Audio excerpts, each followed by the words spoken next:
Bihar NDA में अब दरार साफ दिख रही है। वीआईपी और हम को बीजेपी और जेडीयू ने ठेंगा दिखा दिया है। बिहार विधान परिषद चुनाव को लेकर एनडीए में चल रही खींचतान आज खत्म हो गई। प्रेस कॉन्फ्रेंस कर एनडीए की ओर से सीटों का ऐलान किया गया।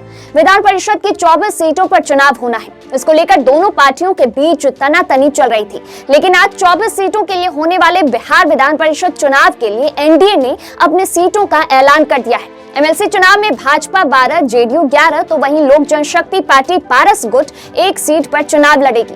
बिहार भाजपा प्रभारी भूपेंद्र यादव ने पटना में आयोजित एक प्रेस वार्ता में राज्य बीजेपी अध्यक्ष डॉक्टर संजय जायसवाल, उप मुख्यमंत्री तारकिशोर प्रसाद, शिक्षा मंत्री विजय कुमार चौधरी और बिहार जदयू अध्यक्ष उमेश कुशवाहा की मौजूदगी में सीटों की घोषणा की।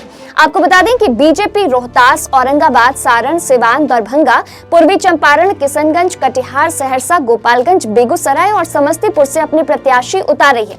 वहीं वैशाली से लोजपा पारस गुट अपने प्रत्याशी उतार रही है और जेडीयू पटना, भोजपुर, गया, नालंदा, मुजफ्फरपुर, पश्चिमी चंपारण, सीतामढ़ी, भागलपुर, मुंगेर, नवादा और मधुबनी से अपने प्रत्याशी उतार रही है।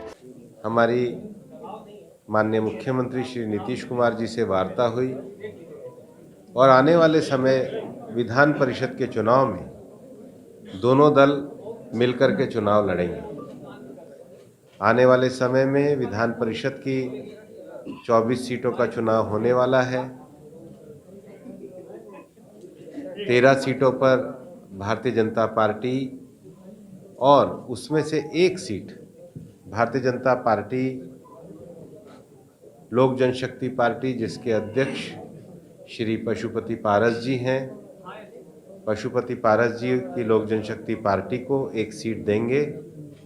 11 सीटों पर जनता दल यूनाइटेड ने लड़ने का तय किया। आपसी सहमति से हमारा ये निर्णय हुआ है और इस प्रकार से 11 सीटें जनता दल यूनाइटेड, 13 सीट, लेकिन उसमें से एक सीट भाजपा अपने सहयोगी को देगी। तो 12, 11 और 1 इस क्रम में हम लोग इस विधान परिषद चुनाव को लड़ेंगे। और हमारा ये मानना है कि विगत 4 चुनाव में जिस प्रकार से बिहार की जनता ने हमको आशीर्वाद दिया है, विधान परिषद चुनाव में भी जनता का समर्थन और आशीर्वाद हमारे इस मजबूत गठबंधन को मिलेगा। मैं विजय चौधरी जी से भी आग्रह करूंगा कि वो भी जदयू की ओर से आपको इसके बारे में संबोधित करें। एक समझौता था, उसके तहत हम लोग 12 लड़ना चाह रहे थे। तो ये हम लोगों की पुरानी इच्छा थी। इस पर कई राउंड हम लोगों ने बात की और रास्ता इसका निकला जब इन्होंने जैसा बताया कि एक सीट इनको सहयोगी दल पारस जी के लोजपा को एडजस्ट करने के लिए, उसमें सामंजस्य करने के लिए आवश्यकता थी। तो हम लोगों ने भी 11 सीट पे सहमति दे दी कि हमारे एक सहयोगी दल की भी साथ आ जाएंगे। तो जैसा कि उन्होंने बताया कि 12 पे भाजपा लड़ेगी, 11 पे हम लोग लड़ेंगे और एक सीट पर हमारे लोजपा पारस जी वाली लोजपा के उम्मीदवार लड़ेंगे।